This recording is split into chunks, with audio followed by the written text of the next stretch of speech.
The year is 1989. Batman is the #1 movie. The Cure releases Disintegration. The first of 69 Puppet Master movies is released. Also, your boy was born. Also, a show debuted that revolutionized television forever. That show is Doogie Howser, MD. No, wait. I take that back. It was actually...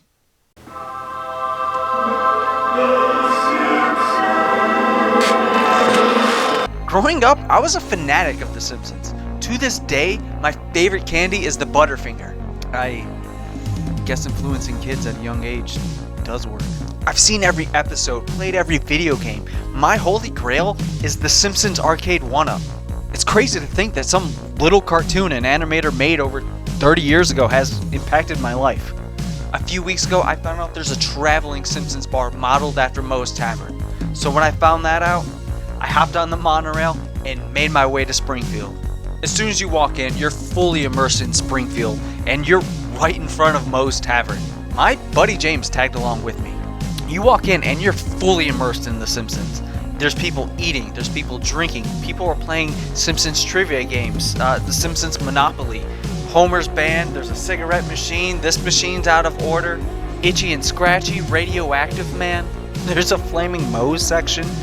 There's a love tester that you can test your love, but James wanted to block the view on my camera. I thought you were in my shot the entire time. So then I made James do it.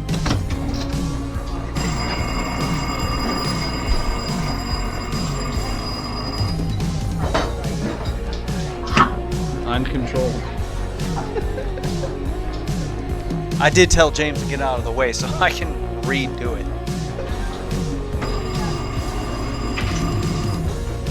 Wow. We got to play pool.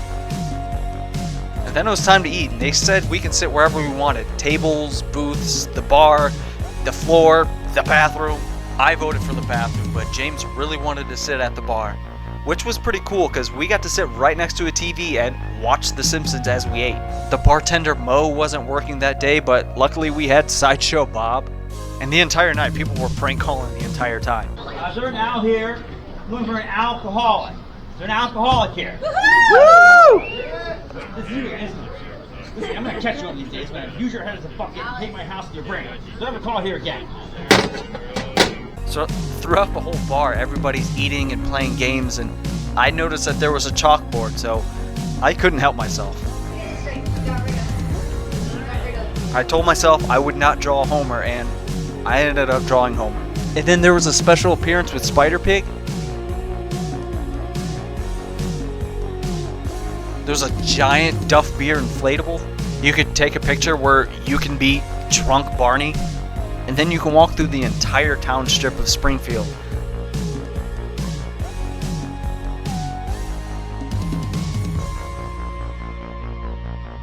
And I wanted to get a picture in front of Flaming Moe's. I got to step into Moe's office. Kang and Kodos were there, and don't blame me, I voted for Kodos. And then it was time to eat, and we had to get some beverages. James got himself a Duff Beer, which was like a specialty of the night, and I couldn't go into Moe's Tavern and not get a Flaming Moe. I got a Flaming Moe made by Sideshow Bob. The secret ingredient is the Flaming Moe, so I'm entrusting you are not going to tell anybody. No, not at all. Good, because you don't want to be my first successful murder. And we use Moe's finest liquors. This is the Vagrant's Choice Fortified Scotch Whiskey, the preferred whiskey of most vagrants. And of course, it's fire that makes the Flaming Moe good. And to make it a little better, we'll add a shot of Tito's in it. And one Flaming Moe, sir. And the hype built up in that episode of The Simpsons lived up to it. That Flaming Moe was delicious. Then we got our food, and I ordered the Krusty Burger, and that was one of the best burgers I've ever had. Oh, and sitting right next to us at the bar was a jar of pickled eggs. And the entire time, James and I, no pun intended, kept egging each other on to try one out. All about these pickled eggs, though. Are you gonna eat a pickled egg? I don't wanna. You don't wanna, but you might. If you That's dare what me, you I just will. said. I don't know. That's been an old rule. Do I play it? Because then you're gonna pull me in there, and I'm gonna be like, no, I'm not doing it. I look like the would. So if I don't tempt him in the first place, it never happens. I mean, if you're daring me, I'll do it.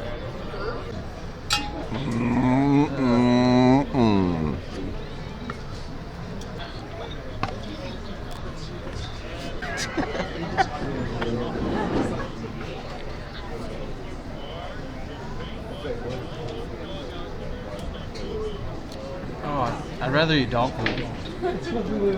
I've seen you eat worse. That's true.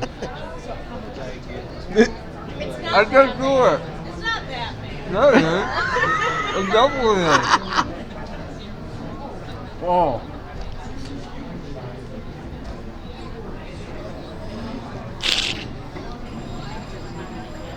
Well, if you thought you were going to try to get me to do it, it's definitely happening now.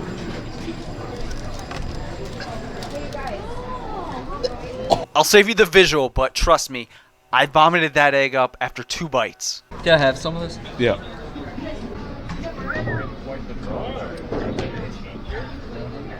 And this is the disgusted look of a man who just tried a pickled egg. No, I could do it. Hey, Oh, you see man. the tears coming down? Tears? Are those real tears? I thought they were just there for a display. I didn't know they were edible. Oh yeah. Props to you for even trying this. You want to now, don't you? No, I'm not. No. I didn't want to before. And this lady at the other end of the bar was harassing me because I couldn't eat it. I can't do pickles. I can knock it. This is disgusting. He tortured. I was like, maybe he'll get me to try one. I'm like, no. Not after that. So you can have another? When Matt Groening created The Simpsons, it wasn't a media empire. It wasn't a global phenomenon. It wasn't a merchandise machine. It was just one cartoonist's absurd, hyperbolic reaction to the traditional family sitcom. So he took that idea, changed it, and gave it new meaning.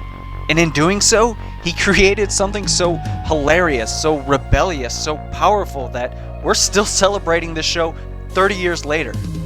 So when I see people wearing shirts or making references in their everyday lives or creating a traveling Simpsons bar, it shows that people still care about The Simpsons as much as I do. That was the only folly the people of Springfield ever embarked upon.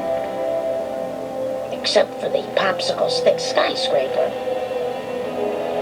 And the 50-foot magnifying glass. And that escalator to nowhere. Whoa! Whoa! Whoa!